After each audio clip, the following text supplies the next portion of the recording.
Hello dear students, अस्सलाम वालेकुम। उम्मीद है आप सब खैरियत से होंगे। स्टूडेंट, आज हम केमिस्ट्री 12th ग्रेड के कुछ टॉपिक्स पढ़ेंगे और आज जो हमारा टॉपिक है वो है oxides of group number 3 elements. अभी हम पढ़ेंगे oxides of group number 3 elements.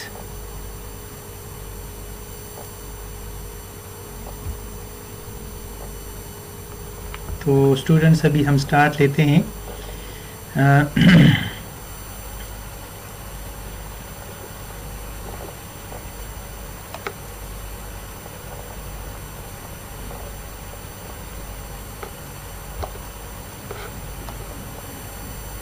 Students, आज हमने पढ़ना है, स्टार्ट करना है physical properties of oxides. What are oxides? These are the compounds of elements when they are reacted with oxygen.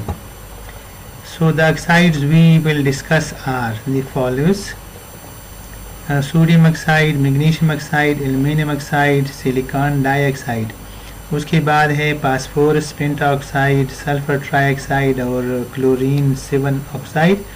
इसी तरह P4O10 फास्फोरस ट्राइऑक्साइड हो गया, सल्फर डाइऑक्साइड हो गया और क्लोरीन 1 ऑक्साइड। ठीक है। The oxides in the top row are known as highest oxides. ये जो ऊपर वाले हैं इनको कहा जाता है highest oxides. Why these are called highest oxides? Because these are the oxides where the period 3 elements are in their highest oxidation states. Sodium का higher oxidation state +1 है, so it is in +1 oxidation state. जबकि chlorine का जो highest oxidation state है वो है 7 और यहाँ पर ऑक्सीजन जो है क्लोरीन जो है वो 7 ऑक्सीडेशन स्टेट में है, इसलिए इन तमाम को कहा जाता है highest oxidize. These are called highest oxides. in these oxides all the outer electrons in the period 3 elements are being involved in the bond formation. जितनी भी आउटर शेल इलेक्ट्रॉन्स है वो सारे के सारे बॉन्डिंग में हिस्सा लेते हैं। फॉर एग्जांपल 1 विद सोडियम, जैसे सोडियम में 1 इलेक्ट्रॉन है, and all the 7 electrons in the chlorine, और क्लोरीन में 7 इलेक्ट्रॉन्स हैं, तो दीज आर ऑल इन्वॉल्व्ड। ठीक है। इसके बाद हमने पढ़ना है structure. What is the structure of these oxides?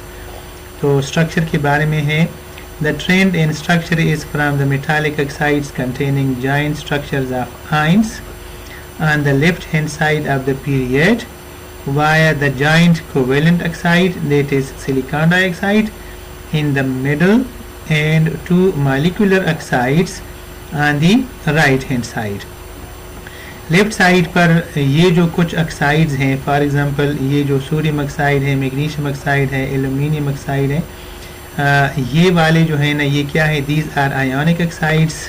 और सिलिकॉन डाइऑक्साइड जो है वो एक कोवेलेंट ऑक्साइड है, जॉइंट स्ट्रक्चर वाला है।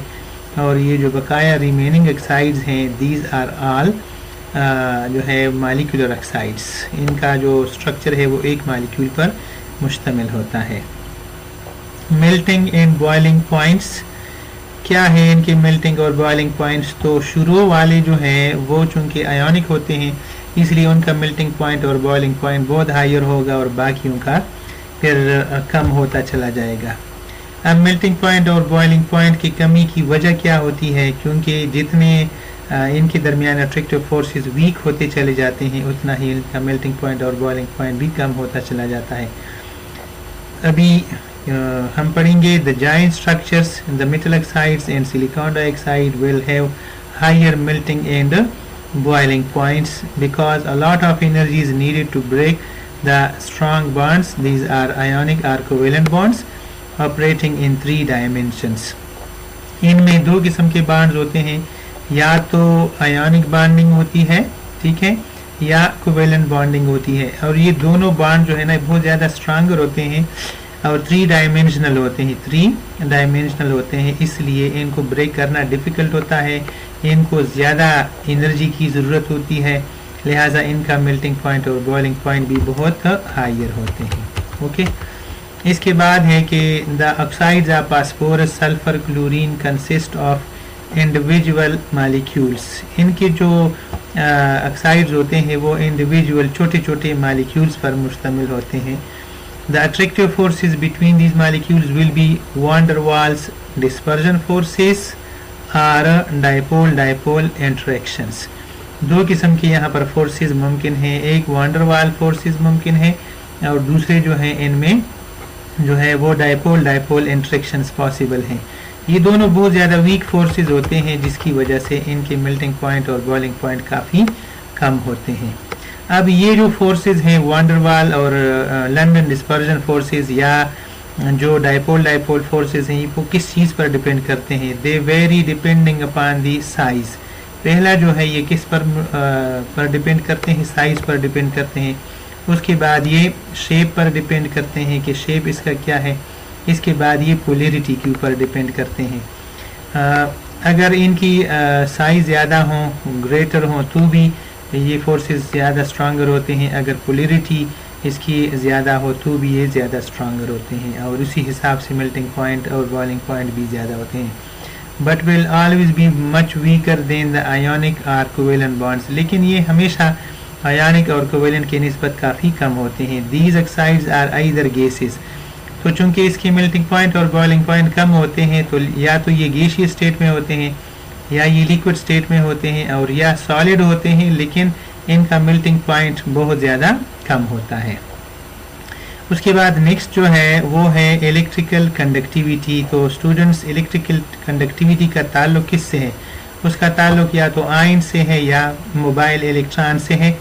तो अगर ये ऐसे हों कि इनमें इनके आयन्स मोबाइल हों फ्री हों तो फिर ये गुड कंडक्टर्स होंगे, अदरवाइज ये बैड होंगे. The ionic oxides of sodium magnesium and aluminium these are good conductors in solution. Either they are in solution state or in molten state. या तो सोल्यूशन के फॉर्म में हो या मोल्टन स्टेट में हो तो गुड कंडक्टर्स होते हैं. सोल्यूशन के अंदर भी इनके आयन्स होते हैं और मोल्टन स्टेट में भी इनके आयन्स होते हैं. These ionic solids are bad conductors in the solid state. लेकिन solid state में these are bad conductors क्योंकि वहाँ कोई free ions मौजूद नहीं होते.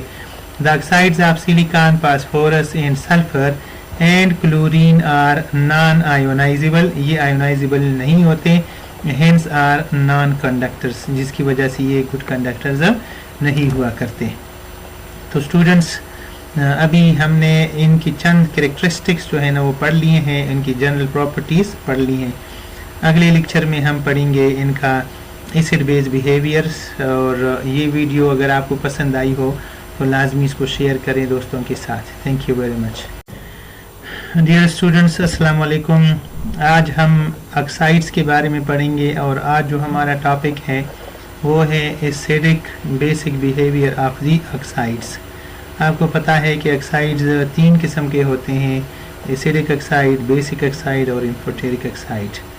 So the trend in acid base behaviour यानी हम जब ग्रुप थर्ड पीरियड के एलिमेंट्स के बारे में और उनके ऑक्साइड्स के बारे में पढ़ते हैं तो लेफ्ट से राइट की तरफ जाती हुई इसका ट्रेंड क्या होता है. In period 3 the trend is from strongly basic oxides on the left hand side to strongly acidic oxides on the right, while in amphoteric oxide that is aluminum oxide in the middle. Students सबसे जो left side पर होते हैं वो होते हैं basic oxides और strongly basic oxides होते हैं. इसी तरह जो right side पर होते हैं वो स्ट्रांगली एसिडिक होते हैं और जो मिडल में है वो है एल्यूमिनियम ऑक्साइड और वो एम्फोटेरिक ऑक्साइड होता है. What is amphoteric oxide? An amphoteric oxide is one which shows both acidic and basic properties. ऐसा कोई भी ऑक्साइड जिसकी बेसिक प्रॉपर्टीज़ भी हों एसिडिक प्रॉपर्टीज़ भी हों तो ऐसे ऑक्साइड्स को कहा जाता है एम्फोटेरिक ऑक्साइड्स. ठीक है, अभी हम उसके कुछ फीचर्स पढ़ते हैं. reactions of oxides with water, acids and bases. पहला है sodium oxide. Sodium oxide is a simple strongly basic oxide. It is basic because it contains the oxide ion that is O-2 ion. This is a very strong base with high tendency to combine with hydrogen ions. For example, O-2 ion, when it reacts with water, it interacts with hydrogen of water and that converts into a hydroxide ion.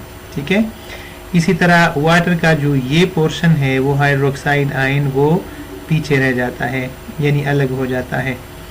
यहाँ O-2 ion जो है ये बहुत ज़्यादा strong base है और ये इतना स्ट्रांग है कि वाटर में से प्रोटॉन को एक्सट्रैक्ट कर लेता है, और जब वाटर को एक्सट्रैक्ट कर लेता है तो ये OH में कन्वर्ट होता है हाइड्रोक्साइड आयन में, वाटर का हाइड्रोक्साइड आयन भी फिर रिलीज हो जाता है और इसके नतीजे में दो हाइड्रोक्साइड आयन्स बन जाते हैं। It means that when we react such kind of an oxide with water, it will convert into hydroxide and the solution will contain more hydroxide ions as compared to protons, therefore the solution will turn alkaline and basic. Reaction with water. Sodium oxide reacts exothermically with cool water to produce sodium hydroxide solution. Depending upon its concentration, this will have a pH of around 14, यानी अगर इनका concentration बिल्कुल ज़्यादा हो, maximum हो, तो 14 पे इसका pH पहुंच सकता है। The reaction is given as sodium oxide plus water H2O. This gives 2 sodium hydroxide. Next है रिएक्शन विद एसिड्स। अब चूंकि ये बेसिक ऑक्साइड है तो लिहाजा एसिड के साथ जब रिएक्शन करेगा तो साल्ट और वाटर बनाएगा। Is a strong base, sodium oxide also react with acids. For example, it would react with a dilute hydrochloric acid to produce sodium chloride solution. Means के sodium oxide will react with HCl and that will produce sodium chloride plus water. Sodium chloride will dissolve in water, so we will get a solution of sodium chloride. तो students paper में पूछा जा सकता है कि write down the reaction of sodium oxide with water and acids, तो आपने फिर ये रिएक्शंस लिखने हैं और साथ ही थोड़ा सा डिस्कस भी करना है कि what happens when these react with water and HCl। तो यहाँ पर आपने ये दो रिएक्शन लिखने हैं और साथ में आपने स्टेटमेंट्स लिखने हैं। नेक्स्ट जो हमारा है वो है मैग्नीशियम ऑक्साइड। तो मैग्नीशियम ऑक्साइड के बारे में ये है कि ये अल्कलाइन अर्थ मेटल्स का ऑक्साइड है। इसमें मैग्नीशियम और ऑक्सीजन के दरमियान जो अट्रैक्टिव फोर्सेस हैं वो थोड़े स्ट्रांग होते हैं, जिसकी वजह से इसका जो नेचर है वो ज़्यादा स्ट्रांग बेसिक नहीं होता। Magnesium oxide is again a simple basic oxide because it also contain oxide ion. ये भी बेसिक होता है क्योंकि इसमें भी ऑक्साइड आयन पाया जाता है। हाउएवर, लेकिन it is not a strongly basic a sodium oxide because the oxide ions are not so free. यहाँ पर अगर रीजन वाला क्वेश्चन पूछा जाए कि why sodium oxide is very strong while magnesium oxide is weaker, तो आपने ये बताना है कि because the oxide ions are not so free. In the sodium oxide case the solid is held together by attractive forces between sodium ions and oxide ions. In the magnesium oxide case, the attractions are between magnesium plus 2 and oxide minus 2 ions. It takes more energy to break the crystal lattice of magnesium oxide having smaller ions. Thus, the lattice energy of magnesium oxide is greater than sodium oxide. Students, यहाँ पर बात हो रही है कि why the lattice energy of magnesium oxide is greater than sodium oxide।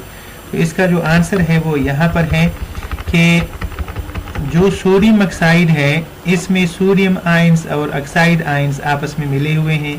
Sodium oxide sodium ions के ऊपर +1 charge है, ऑक्साइड के ऊपर -2 चार्ज है। तो +1 चार्ज और -2 चार्ज में अट्रैक्शन ज़्यादा नहीं होता।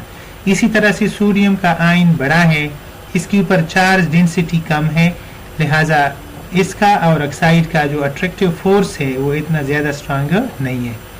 इसकी लेटेस्ट एनर्जी कम है, so it will easily dissolve in water, it will easily interact with water and will produce a stronger basic solution। इसके मुकाबले में जो मैग्नीशियम ऑक्साइड है इसमें मैग्नीशियम +2 आयन और ऑक्सीजन -2 आयन, इन दोनों के दरमियान अट्रैक्शन है। अब +2 चार्ज और -2 चार्ज ज़्यादा स्ट्रांगली अट्रैक्ट करेंगे एज कम्पेयर टू +1 और -2 के। तो इस वजह से मैग्नीशियम ऑक्साइड की जो लेटेस्ट एनर्जी है वो बहुत ज़्यादा होती है और मैग्नीशियम ऑक्साइड को फिर एक दूसरे से सेपरेट करना मुश्किल है, इसको आयोनाइज करना मुश्किल है, पानी के साथ इसका इंट्रैक्शन मुश्किल होगा, जिसकी वजह से इसका जो बेसिक पावर है या इसका जो बेसिक कैरेक्टर है वो वीकर होगा और कम होगा। It takes more energy to break the crystal lattice of magnesium oxide having smaller ions. Thus, the lattice energy of magnesium oxide is greater than sodium oxide. तो यहाँ पर आपसे एक लॉजिकल क्वेश्चन पूछा जा सकता है, रीजनिंग वाला क्वेश्चन आपसे पूछा जा सकता है कि why magnesium oxide have higher lattice energy as compared to sodium oxide. अब हम इसकी कुछ रिएक्शंस पढ़ेंगे, जो कि पहला रिएक्शन है रिएक्शन विद वाटर। पहला रिएक्शन इसका किसके साथ है? रिएक्शन विद वाटर है। When we shake some white magnesium oxide powder with water, some magnesium hydroxide is formed in the reaction, but this is almost insoluble, so not many hydroxide ions actually get into the solution. ऐसा है कि जब हम magnesium oxide को पानी में dissolve करने की कोशिश करते हैं तो थोड़े से हाइड्रोक्साइड आयन इसमें प्रोड्यूस हो जाते हैं, क्योंकि जो मैग्नीशियम हाइड्रोक्साइड है वो तकरीबन वाटर में इनसॉल्युबल है, जिसकी वजह से इसका कंसंट्रेशन कम होता है। The pH of an aqueous solution of magnesium oxide is 9, showing that it is slightly alkaline. इसका जो pH है वो 14 की बजाय जो ऊपर हमने पढ़ा था, यहाँ पर हमने पढ़ लिया था कि सोडियम हाइड्रोक्साइड का जो pH होता है वो 14 के बराबर होता है, जबकि यहाँ पर हम पढ़ रहे हैं कि इसका जो मैग्नीशियम ऑक्साइड वाला है वो 9 है। इससे मतलब ये है कि जो बेसिक कैरेक्टर है वो मैग्नीशियम ऑक्साइड का कम है। अलबत्ता जो रिएक्शन केमिकल इक्वेशन है वो ये है कि magnesium oxide plus water gives magnesium hydroxide. Next है रिएक्शन विद द एसिड्स, कि how does it react with acids. वो ये है, it react with warm dilute hydrochloric acid to give magnesium chloride solution. बिल्कुल सोडियम ऑक्साइड की तरह इसका भी रिएक्शन होता है और इसमें भी इनका एक क्लोराइड बन जाता है और साथ में वाटर बन जाता है। तो हम कह सकते हैं कि it will give you the solution of magnesium chloride when it react with HCl। Next जो हमारा ऑक्साइड है वो है एल्यूमिनियम ऑक्साइड। एल्यूमिनियम ऑक्साइड का जो नेचर है वो एम्फोटेरिक होता है, क्योंकि इसकी जो लेटेस्ट एनर्जी है वो भी ज़्यादा होती है और साथ में इसका जो नेचर है वो कोवेलेंट है। तो आयोनिक और कोवेलेंट दोनों कैरेक्टर्स इसके अंदर पाए जाते हैं। Because of ionic character it is alkaline and because of covalent character it is acidic. तो let's start. As it is an amphoteric oxide, it has reaction as both base and acid. Aluminum oxide is an ionic oxide which allows it to act as a base. The ions in it have high charge density and hence has a partial covalent character, allowing it to act as a acidic oxide as well. Students, जो aluminium oxide है उनके ions के ऊपर जो charge density है वो बहुत ज़्यादा होती है, क्योंकि एल्यूमिनियम के ऊपर +3 चार्ज होता है और वो चार्ज डेंसिटी बहुत ज़्यादा उनकी होती है। तो इस वजह से इसके अंदर जो है वो कोवेलेंट कैरेक्टर भी पाया जाता है। कोवेलेंट कैरेक्टर की वजह से ये फिर एसिडिक होगा, जबकि चूँकि इसके अंदर जो है वो ऑक्साइड आयंस भी पाए जाते हैं, तो because of oxide ions it is acting as a base और alkali. Now we start the reaction with water. How does it react with water? तो aluminum oxide doesn't react with water and doesn't dissolve in it because ions are held too strongly in the solid lattice to react with water. इसमें इनके ions इतनी ज़्यादा strongly attracted होते हैं कि उनको break करना डिफ़िकल्ट होता है, इस वजह say that is insoluble in water. और जब insoluble in water है मीन कि it will not react with water. Reaction with acids, how does it react with an acid? Aluminum oxide will react with hot dilute hydrochloric acid to give aluminum chloride solution. यहाँ पर जो है ना हमने ये पढ़ा है कि हॉट और डाइल्यूट एसिड के साथ इसका रिएक्शन होगा, मीन कि इसको हीट देनी पड़ेगी क्योंकि एल्यूमिनियम ऑक्साइड की रिएक्टिविटी कम है. What is the reaction? Al2O3 plus 6HCl gives 2AlCl3 plus 3H2O. यानी aluminium oxide plus HCl gives aluminium chloride plus water. इसके बाद है रिएक्शन विद बेसेस. अब ये रिएक्शन करता है बेस के साथ भी क्योंकि ये एम्फोटेरिक इन नेचर है. With hot and concentrated sodium hydroxide solution, aluminium oxide reacts to give a colorless solution of sodium tetrahydroxoaluminate. इसमें जो चीज़ बनती है वो होती है सोडियम टेट्राहाइड्रोक्सोएल्यूमिनेट. ये इसका आयुपेक नेम है और इसका जो रिएक्शन हो रहा है वो कैसे हो रहा है? Al2O3 plus 2NaOH plus 3H2O gives 2Na square bracket AlOH whole 4 square bracket. तो इसका जो नाम है वो है सोडियम टेट्राहाइड्रोक्सो 4 हाइड्रोक्सिल की वजह से है. एल्यूमिनेट, ये एल्यूमिनेट इसका बेसिक टर्म है जो एल्यूमिनियम के लिए इस्तेमाल होता है.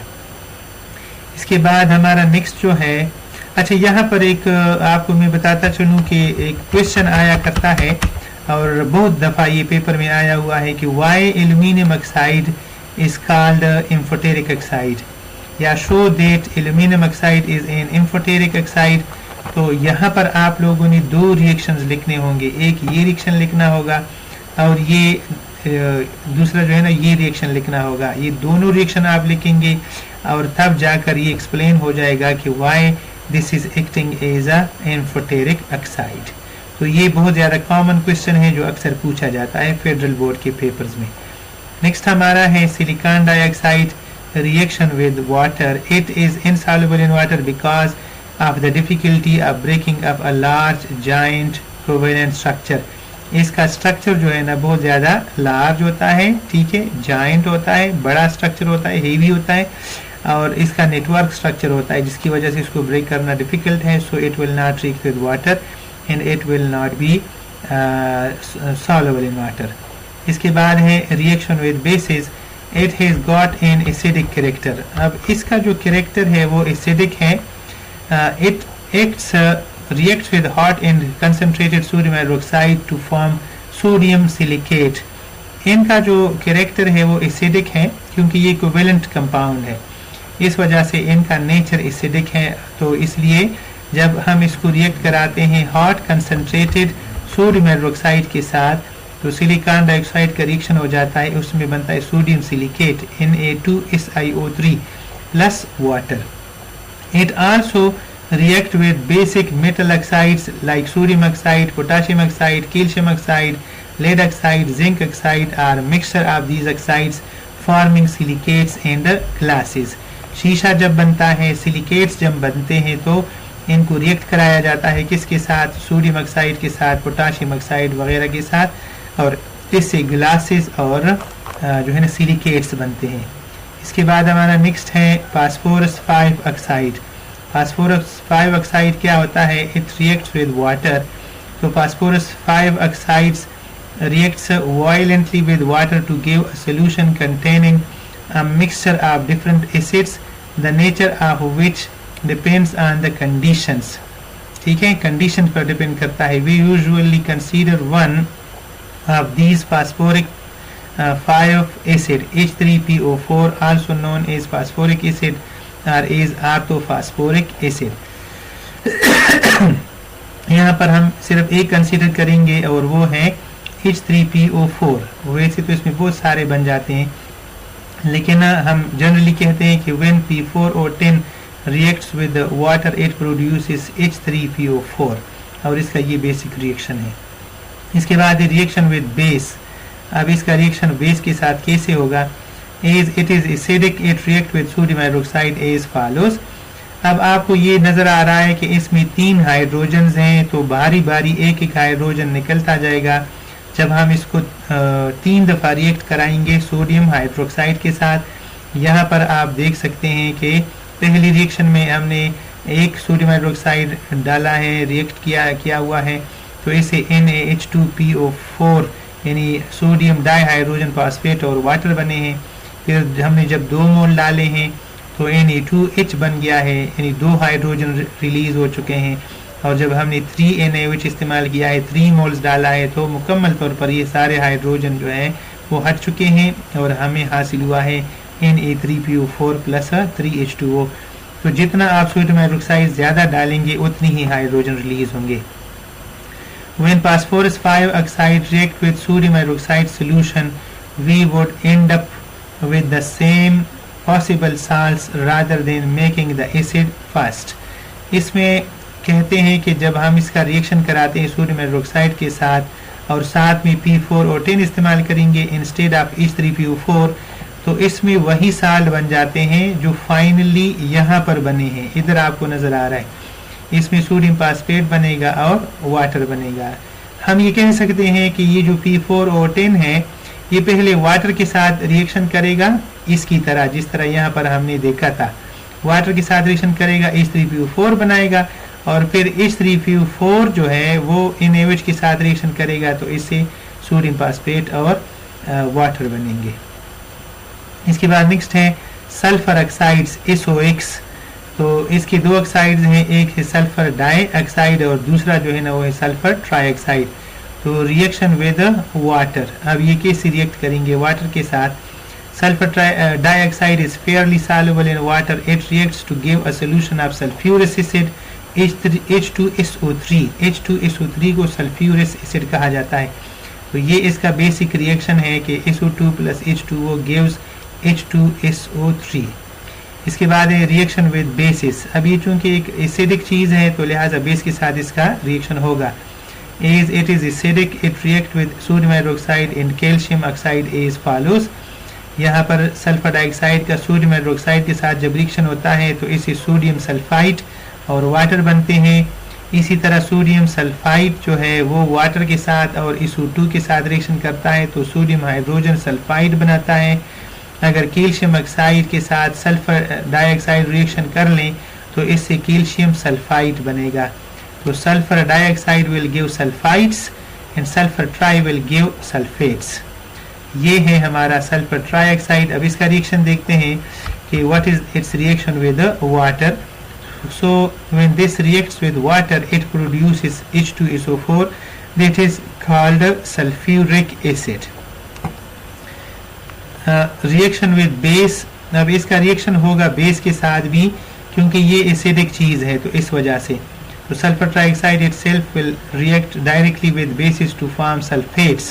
For example, it will react with sodium hydroxide and calcium oxide to form sodium sulfate and calcium sulfate respectively. यहाँ पर आप देख सकते हैं कि जब सोडियम हाइड्रोक्साइड के साथ इसका रिएक्शन होगा तो हमें सोडियम सल्फेट मिलेगा और जब इसका रिएक्शन कैल्शियम ऑक्साइड के साथ होगा तो इससे बनेगा calcium sulphate. Chlorine oxides, chlorine के भी डिफरेंट ऑक्साइड्स हुआ करते हैं। तो क्लोरीन के क्या ऑक्साइड्स हैं और उनका नेचर क्या होता है अभी हमने वो पढ़ना है।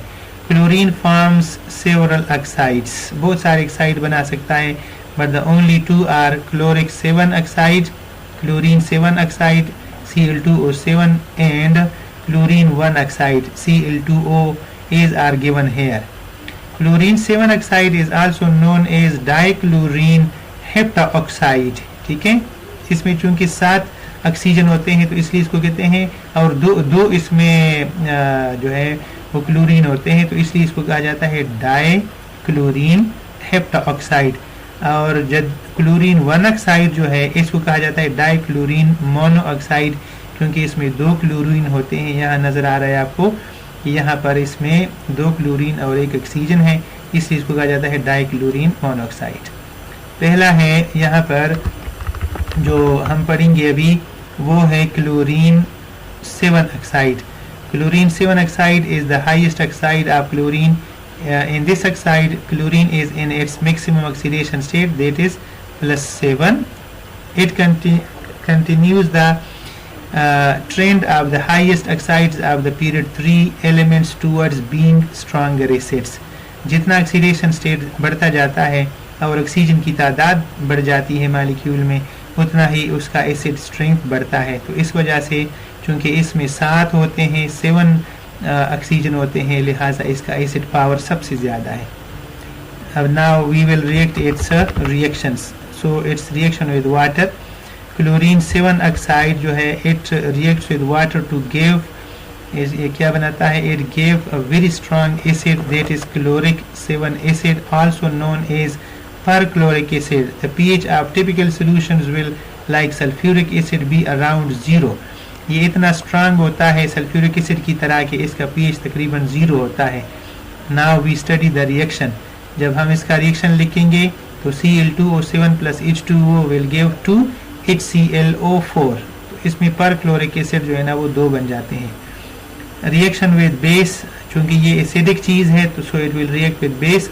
Chlorine 7 oxide react with sodium hydroxide solution to give a solution of sodium chlorate.